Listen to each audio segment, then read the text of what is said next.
I had worked until very late. I lay in bed, eyes open, mind racing, unable to still my thoughts, to stop them planning the next few stages of the project. I had made great steps that week and wanted to push ahead, but the flesh must be rested, even if the mind will not have it. I developed a craving for crème brûlée. Perhaps it was nostalgia for my university days, trying to bring back at least an olfactory essence of those days of gowns and candle-lit hall dinners, and undergraduates occasionally setting their hair on fire while sipping cheap wine and clumsily flirting.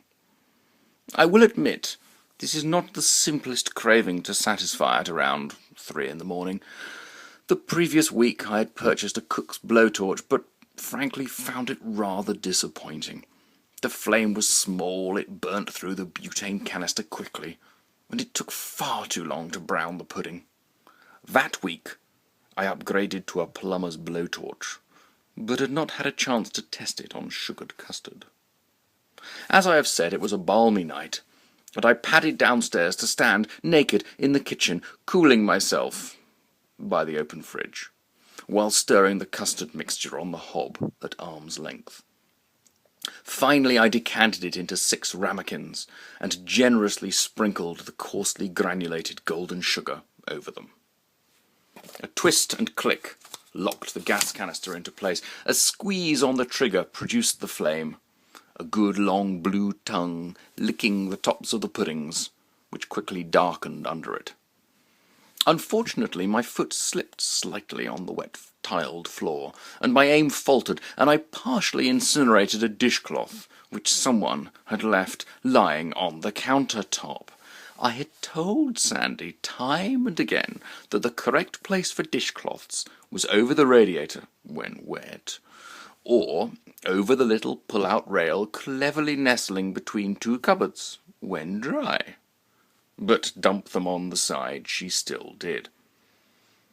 After a tantalizing couple of minutes, during which I thought I'd got away with it, the smoke alarm finally roused itself into a squeal, which roused Sandy fairly quickly. Even 2 stories below her I could make out her heavy footfalls on the wooden boards of her attic room. Surprisingly, it also roused a shirtless man who appeared behind me. More concerned to protect my work, my property, and my home than my dignity, I turned towards him, squeezed the trigger again, and confronted him with the full frontal assault of my nakedness and my fire. I threw in a primeval yawl for good measure. He froze, eyes widened, mouth flapping in slack-jawed inability to think of anything to say. I saw Sandy walking down the stairs behind him, and, eager to protect her from becoming embroiled in my battle with this would-be semi-naked agent of industrial espionage, I ran at him, holding my flamethrower aloft.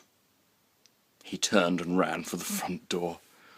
Being faster than I, and nimble of finger, he managed to loose the chains, twist the lock, and vanish into the night, before I could even remark on his lack of footwear in addition to his lack of shirt, let alone scorch his buttocks.